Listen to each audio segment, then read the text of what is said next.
Diretamente da cidade de Vitória, capital do estado do Espírito Santo, vamos conversar com ele, que é o deputado mais polêmico do estado, ele que é um homem extremamente democrático, militar, e que vem desenvolvendo uma postura bem polêmica dentro do estado, capitão Assunção. Capitão, durante os meses o senhor veio se apresentando na mídia de forma muito intensa. Então, eu inicio a minha primeira pergunta para o senhor, naquele momento na Assembleia Legislativa em que o senhor, emocionado, não apenas como militar, mas como pai de família, como cidadão, o senhor solicita que a população entregue a cabeça de um criminoso. Exatamente. Como é que o senhor, que é um homem religioso, é uma autoridade, impulsiona a sociedade a entregar um criminoso? Como é que fica isso? Eu entendo que numa sociedade injusta, em que os criminosos estão se posicionando tão friamente, nós precisamos dar uma resposta para o cidadão de bem. Enfim, qual é a sua visão em relação a esse momento tão polêmico? A gente tem assistido à vitimização do bandido. Ou seja, o cara que não produz nada para o Estado, nada para o Brasil, é o cara que é beneficiado em tudo. E a verdadeira vítima, que é o cidadão, ele não é privilegiado em nada. Eu represento a voz do cidadão. Quando eu vi que um bandido tirou a vida de uma jovem que trabalhava, que produzia, que pagava imposto, e essa jovem morreu na frente da filha de 4 anos de idade, eu me senti como se fosse alguém próximo a ela. Eu represento uma parcela considerável da sociedade. E por isso eu pedi o prêmio pela cabeça daquele bandido. E a cabeça apareceu na sua mão? Pois é. Está esperando a cabeça? A inépcia do Estado é tão grande, a desmoralização que a gente tem visto na segurança pública é tão grande, o desprezo pelo cidadão é tão grande, que até hoje esse bandido não apareceu. E o prêmio está lá ainda. Qual é o valor do prêmio? R$10 mil. Essa tua postura, eu até entendo que esse momento é um momento de crise na nossa segurança pública, é um momento em que o cidadão de bem está em desespero. Mas quando uma autoridade solicita em plena Assembleia Legislativa a cabeça de um bandido, você não acha que está impulsionando o crime de faroeste? O crime de faroeste já existe. Se você sair na rua aqui, agora mesmo, você tem equipamentos que você conseguiu com o seu trabalho, essa câmera. É um estúdio, um mini estúdio que você montou aqui, mas que tem um valor considerável, um valor de pecúnia. Mas o valor sentimental, o valor profissional é muito superior ao valor de comércio. Então, se você vai aqui descer sozinho aqui, a probabilidade de você perder todo esse equipamento e a sua vida é de pelo menos 60%. Isso é muito sério, né? Dependendo da distância que você vai se encontrar perto de alguém ou de alguma estrutura física. Isso aí são dados que a criminologia já estuda há muito tempo. Então, o valor que esse povo que eu digo é o bando de vagabundo, dá para a vida do trabalhador é zero, não dá nada. Se quiser chegar olhar um pouquinho mais para frente, capitão, que é bom que as pessoas fizem. Então, quer dizer, cientificamente, a ciência da criminologia, não é esse o termo? Afirma que existe uma possibilidade de 60% do cidadão ser assaltado no momento em que ele sai do carro dele, do estabelecimento dele. Às vezes até maior, né? Porque eu estou falando de assim, um estudo generalizado para o Brasil, mas a gente vê que em alguns casos, como recentemente aqui no Espírito Santo, no começo da suposta pandemia, o número de homicídios aumentou consideravelmente, sendo superior ao ano de 2017. Não sei se você ficou sabendo disso, mas o número de mortes foi acentuado. Essa violência aumentada no momento de pandemia, o senhor consegue apresentar um diagnóstico? Olha, a gente percebe que a maior parte dessas mortes são de vagabundos, né? Não, tem gente que morreu de bem, sempre vai ter. mas a maior parte é de vagabundo. Eles aproveitaram esse estado de suposto isolamento horizontal, que eu sou contrário, para poder praticar toda a sorte de criminalidade e até mesmo rivalizar, né? Quadrilhas gangues de tráfico para poder matarem-se mutuamente. Então, se eles estão se matando entre eles mesmos, maravilha, que morram todos, né? Mas quando chega o cidadão, aí não, aí é o problema nosso. Eu acho que bandidos, vocês estão se matando, deixa essas porcarias morrer. O senhor não acredita na pandemia? Olha, não existe estudo científico que fala que isolamento horizontal vai resolver ou que lockdown vai resolver. Nós estamos próximos, você tocou num assunto muito importante, nós estamos próximos de um governo, por total inépcia na saúde pública, decretar lockdown, e nós vamos, não somente o estado do Espírito Santo, mas todos os estados que estão entrando nessa paranoia, superar o número de isolamento, o número de dias isolados, superior aos países da Europa, que estavam enfrentando uma crise muito mais severa. Então, só contra o isolamento, só acredita que a pandemia pode ser um certo exagero, é isso? Não, ela não é exagero. Primeiro, vamos falar só do Espírito Santo, especificamente. Você que está me assistindo agora, você deve ter percebido, se você quiser, você consulta as páginas dos 2 jornais principais capixabas e vocês vão ver que sempre tinham notícias garrafais dizendo que o cidadão não tinha vaga nos leitos de UTI. Isso não mudou nada de lá para cá. O governo nunca se preocupou. Um pouco pra cá, capitão. O governo nunca se preocupou com a saúde do cidadão. Para você ter uma ideia mais profunda ainda sobre a preocupação que o governo está tendo, no carnaval, lá no Sambódromo, tem um vídeo aí no YouTube que mostra o governador bêbado falando que o carnaval estava sendo um sucesso. O vírus já estava pulando o carnaval com a marchinha de carnaval aí, naquele mês do evento de carnaval, e o governador estava preocupado em pular o seu carnaval, não estava preocupado com a saúde pública. E agora ele, o argumento de que ele precisa poupar vidas por causa do pouco número de UTIs, ele pratica essa aberração matando o serviço, a indústria e o comércio capixaba. O senhor é contra o isolamento. Mas a Europa toda ficou um bom tempo em isolamento. O mundo ainda, em alguns países, estão em isolamento. Se o senhor fosse governador, qual seria a sua atuação? Como é que o senhor agiria? Olha, governador Capitão Assunção. Nenhum país tem estudos científicos dizendo que o isolamento horizontal seria prático, seria funcional e queria resolver o problema. Lá na Itália, por exemplo, um número excessivo de pessoas de longa idade, né, são muito idosos. Eles se trancaram dentro de casa e a própria OMS depois declarou que o que a Itália fez foi errado, porque houve uma contaminação dentro de casa. E esses idosos acabaram falecendo, porque quem estava dentro de casa eram familiares. Eu vou sugerir algo, assim, se eu fosse governador, eu iria usar um especialista renomado chamado Dr. Falqueto. Não sei se você conhece. Dr. Falqueto é um dos maiores especialistas em epidemiologia e ele escreveu um tratado sobre leishmaniose que é referência em todo o Brasil e praticamente em todo o mundo. Dr. Falqueto fala que se nós tivéssemos a prudência de separar aqueles que estão com a idade que tem probabilidade de agravar os sintomas de Covid-19, que são os mais idosos, obviamente, os de grupo de risco e de comorbidade, separar esse grupo. Hoje nós teríamos já o Covid sendo proliferado de uma forma comunitária, ou seja, os mais jovens, aqueles que estão no mercado de trabalho, iriam trabalhar normalmente e iriam adquirir o Covid, iriam contrair Covid-19, mas não ia ter muito problema.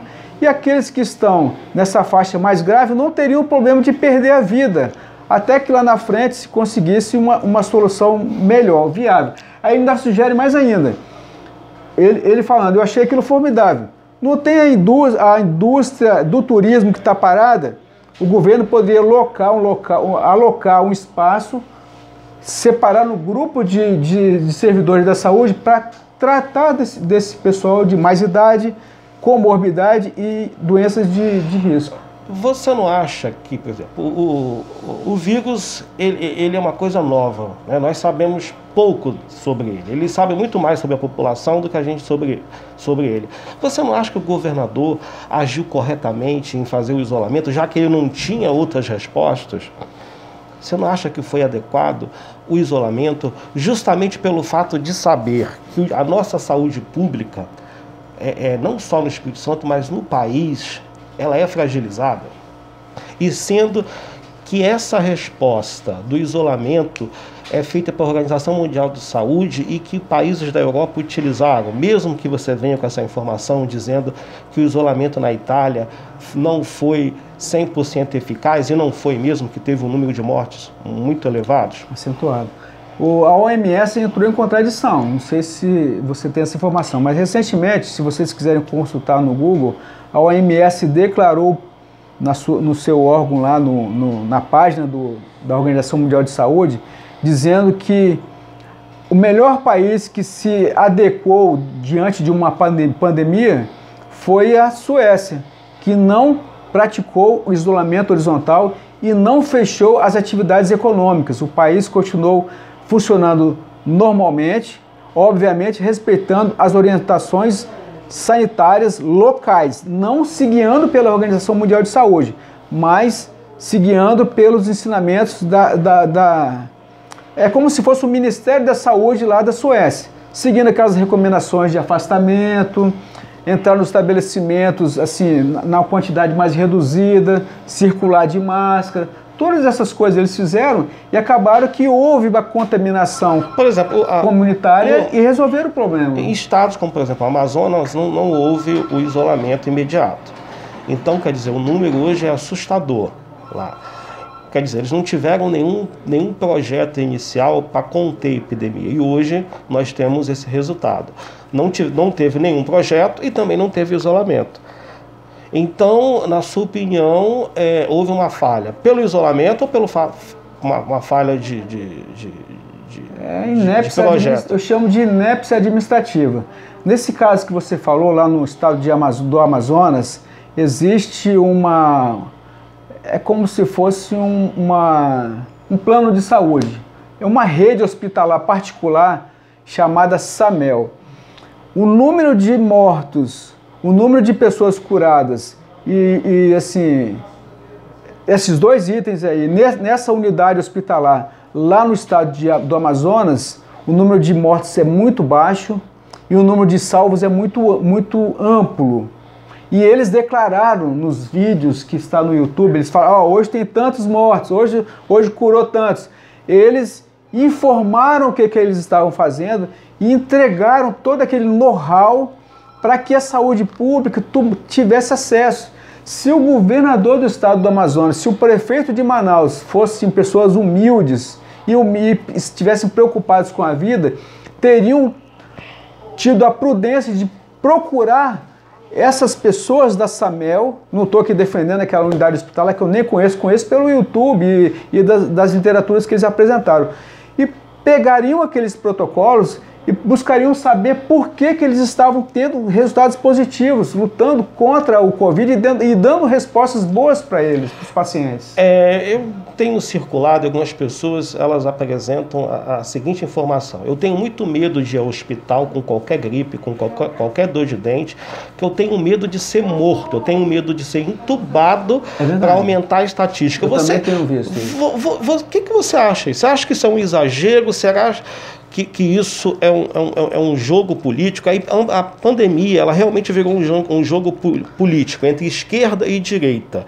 E a população ela fica de mãos atadas, quer dizer, a pessoa está com medo, porque nós não sabemos qual é a verdade. Esses dados estatísticos, o senhor acha que são verdadeiros ou não são verdadeiros? Como é que o senhor assiste essa estatística? Você acha que essa estatística ela foi criada para criar um pânico na população? É bom que assim, a gente deixe bem claro que não foi logo que começou a decretação do estado de calamidade pública no Espírito Santo que entrou a estatística. Foi preciso ter uma mobilização de alguns setores da classe médica para que o governo fosse mais transparente na divulgação dos dados. Aí eles entraram, acredito que no dia 20 de abril, se eu estiver errado, é porque eu não tenho os números de cabeça, a data, né?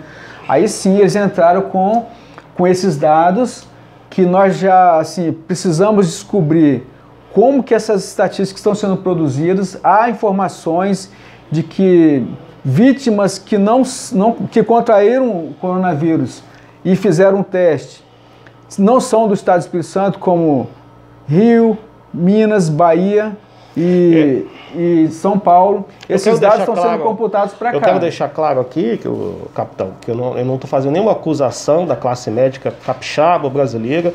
Quando eu digo sobre esses dados que eu tenho observado, são dados empíricos. Eu não estou dizendo que isso esteja acontecendo, que a estatística esteja sendo adulterada. Né? O medo existe. E não está sendo feito pelos médicos. Nós, assim... Porque a classe médica brasileira, capixaba, é uma classe médica séria, são médicos de plena competência, nós acreditamos na classe médica brasileira, né? Mas o povo fica com medo. Agora, você falou numa questão importante. Com a chegada do coronavírus, nós conseguimos abrir o olho para algo que todo mundo da classe política, grande parte da classe política, apregoava como uma verdade absoluta, que nós tínhamos um sistema único de saúde invejável, que os países lá fora falavam muito bem do nosso sistema único de saúde. A máscara caiu, o povo tem um sistema único de saúde precário. Antes de começar a pandemia, nós já tínhamos um volume acentuado de leitos de UTI ocupados. Infelizmente, as pessoas procuravam políticos, procuravam prefeitos, procuravam vereadores, deputados estaduais, federais, senadores, governador, para conseguir uma vaga de UTI. Isso é uma inépcia, é usar o dinheiro público para outra finalidade ou mal gerir o Sistema Único de Saúde.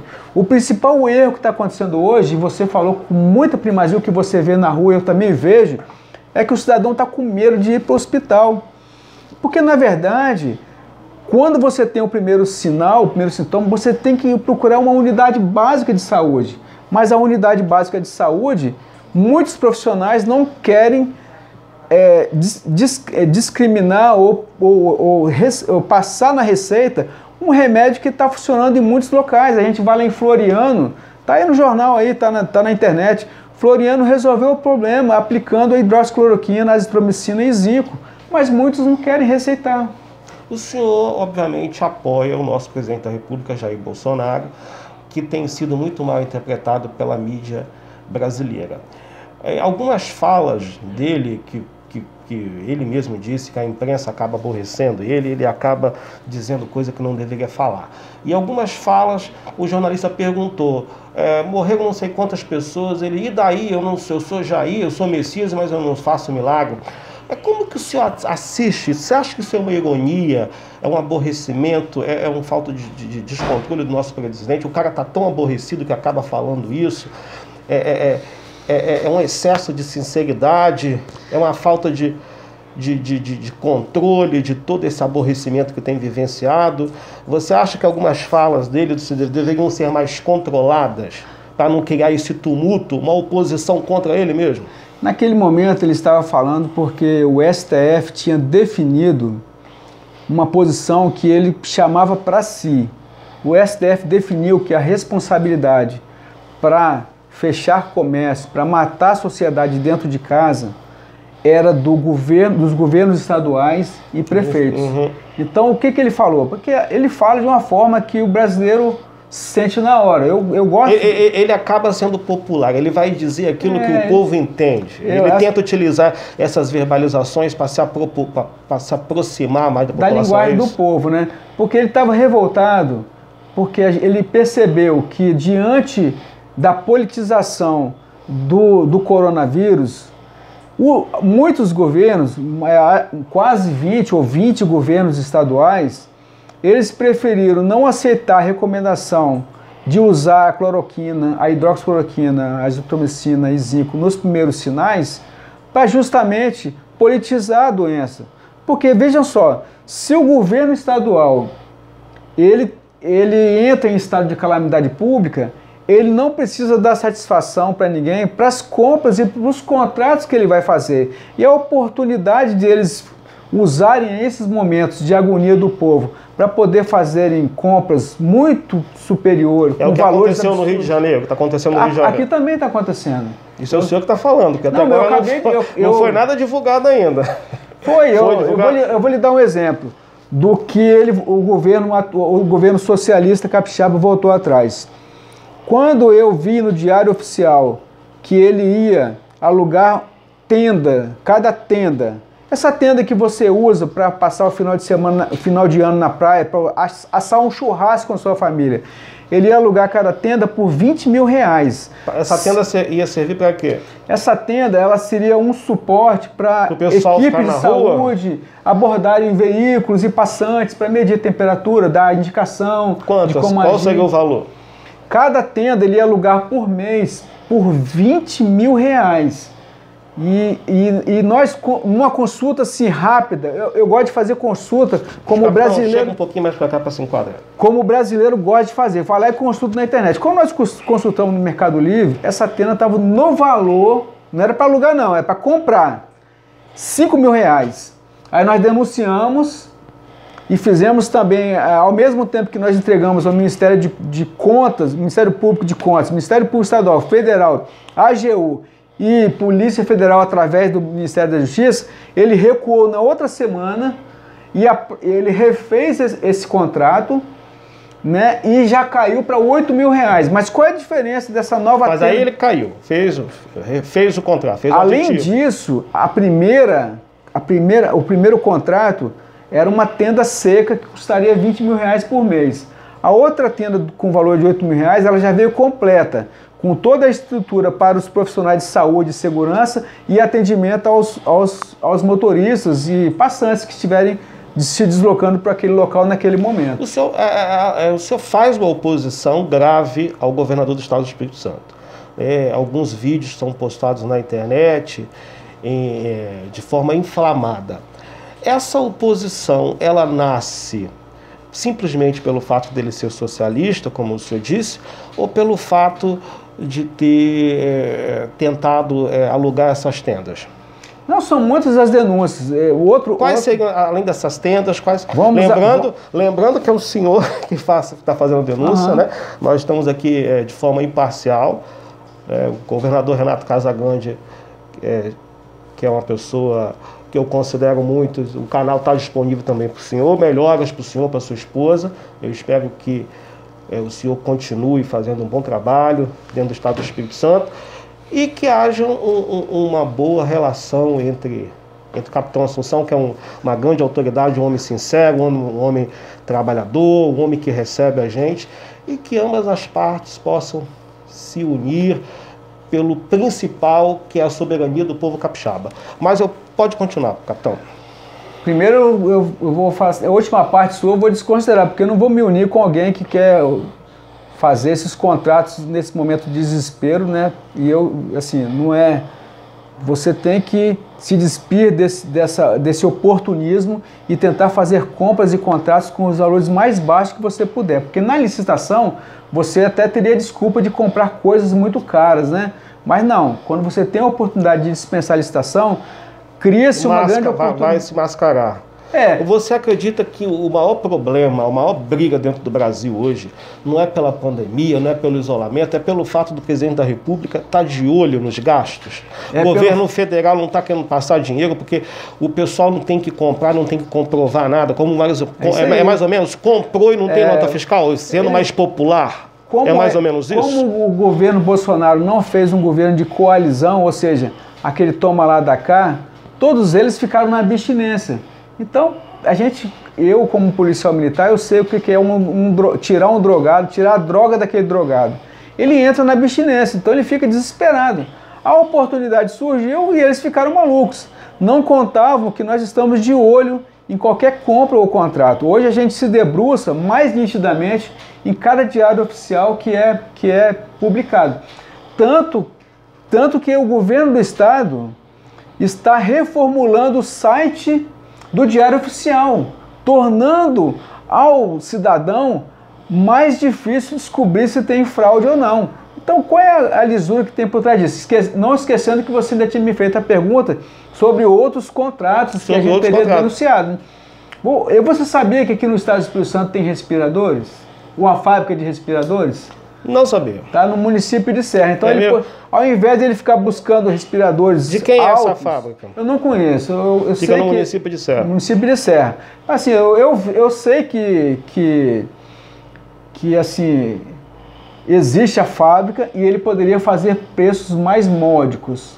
Eu busquei esse conhecimento com uma autoridade médica. O médico me informou sobre isso. A fábrica eu nunca fui visitar. Mas buscar respiradores fora, com preços exorbitantes, tendo no Espírito Santo, é um descalabro. Outra situação, eu denunciei também. Compra unitária de álcool fora álcool gel, 70 graus, né? 70 alguma coisa. É. Lá fora, ele fez a compra unitário R$20. Aqui no Espírito Santo, uma fábrica de Serra, outra fábrica de Vila Velha. Média de álcool por litro, de R$8 a R$9. Com toda a franqueza que eu vou falar assim, tem sacanagem ou não tem nesse negócio? Tem muito mais coisa. Máscaras com padrão, eu acho que é N95, para os profissionais de saúde.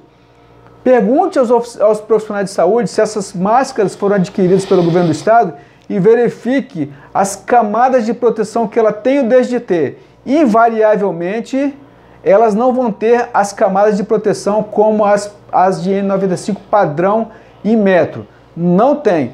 Os próprios profissionais de saúde declararam isso para mim. Capitão, a última pergunta, que é meio ficcional. Você acredita que o vírus foi uma criação para que o comunismo se posicione no mundo? Você acredita nisso? Olha, eu vou devolver com uma outra assertiva. Um país vizinho da China, que a China, na verdade, não vê como um país, que é Taiwan. Taiwan resolveu o problema do coronavírus e por diversas vezes Taiwan procurou ajuda da OMS. A OMS nunca deu confiança para Taiwan. Primeiro porque a OMS não reconhece a Taiwan como país. Por quê? Porque a OMS é um puxadinho da China. A China tem a mão e os pés tudo lá dentro, tanto que agora o Trump não quer mais colocar grana lá dentro da OMS. Existem relatos que dizem que esse vírus foi produzido em laboratório. Eu não posso confirmar porque eu não tenho essa ciência de confirmar, assim, dizer que como que o senhor 100%. assiste que o número de infectados é bem reduzido em Cuba, Venezuela, nesses países? A Cuba ninguém vai para lá. Então não há Venezuela também, né? Venezuela também, mas olha só que interessante. O ditador lá foi até prudente. Ele entrou com hidroxicloroquina, você sabia disso? Não sabia. Não, ele tem insumo, ele tinha um pouco de insumo, mas também ele pode buscar de países que fazem parceria com ele, como a Rússia e até mesmo a China, mas principalmente a Rússia, e ele declarou que vai tratar o povo dele com hidroxicloroquina. Tudo que eu estou falando está na internet. Então, olha só, é uma incoerência, né? Uhum. Lá já vai reduzir, porque apesar de eles estarem convivendo com a fome diariamente, lá não tem mais cachorro nem gato, que eles comeram tudo, mas por eles não terem contato com outras pessoas, como é o caso do Brasil, ou os países vizinhos que está proliferando muito a questão do Covid-19, eles estão previamente sendo tratados com hidroxicloroquina. Não se houve mais problema lá na Venezuela. E Cuba porque está isolada. Nesse momento, qual é a mensagem que o senhor manda para o povo capixaba, para o Brasil, de pandemia? E como é que o senhor entende os termos que são lançados pela esquerda de genocida, assassino, de sádico, Enfim, esses termos todos nesse momento de crise. São duas perguntas. Qual é a mensagem que você dá para o povo nesse momento de crise, um povo apavorado, que não sabe para onde ir, não sabe o que fazer? E como é que o senhor responde o nome que é lançado para o presidente da República de fascista, genocida, né? De homem que não está mal? A oposição diz que o presidente não está preocupado com a nossa saúde. Enfim, nós estamos perdidos.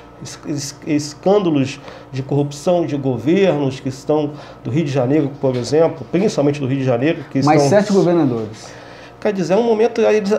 O vírus existe, a pandemia existe, nós precisamos nos cuidar, higienização, máscara, mas nós temos um grupo político que aumenta mais a problemática do país. A primeira mensagem que eu deixo é para que vocês não aceitem o isolamento horizontal. E daqui a pouco eles vão querer decretar lockdown. Não aceitem. Por que não aceitar? Não existe tratado científico sobre isso em nenhum lugar do mundo. Primeiro, porque eles querem usar o seu isolamento para poder fazer a farra com dinheiro público. E segundo, evitar manifestações patrióticas. Como você não pode sair para a rua, eles vão fazer o que eles querem. Outra coisa, se alguém te abordar, não aceite, porque isso é abuso de autoridade. Eu tenho certeza que no caso do Espírito Santo, a polícia militar, os policiais militares, não vão se sujeitar a esse tratamento desumano dado a cidadãos em outros estados. Isso não vai acontecer. E a mensagem também sobre essa questão aí que a esquerda está fazendo, ela vai fazer mesmo, porque durante toda a gestão dos governos de esquerda, eles arrombaram a saúde pública e não trataram a saúde como merecia. Preferiram fazer estádios do que fazer uma estrutura formidável de hospitais. Imagine se naquele período toda aquela quantidade de estádios que foram feitos fossem transformados em hospitais de ponta com leitos de UTI disponível para toda a população. Hoje nós estaríamos assim, passando por essa pandemia com mais tranquilidade. Bom, conversamos aqui com o nosso capitão Assunção, deputado polêmico. E como está o seu relacionamento com o governador do estado do Espírito Santo? Só para finalizar. Não, eu sou um parlamentar, eu não tenho nada pessoal contra o governador, mas eu fui eleito com o voto do povo, e o povo, como ele me usa como uma ferramenta, essa ferramenta que está disponível para poder fiscalizar as ações do governo do estado. Não é pessoal quanto o nome Renato Casagrande, mas ao governador do estado. Bom, conversamos aqui com o capitão Assunção, ficamos por aqui. Meu nome é Giovanni Braga, jornalista independente do estado do Espírito Santo. Obrigado, até mais vezes.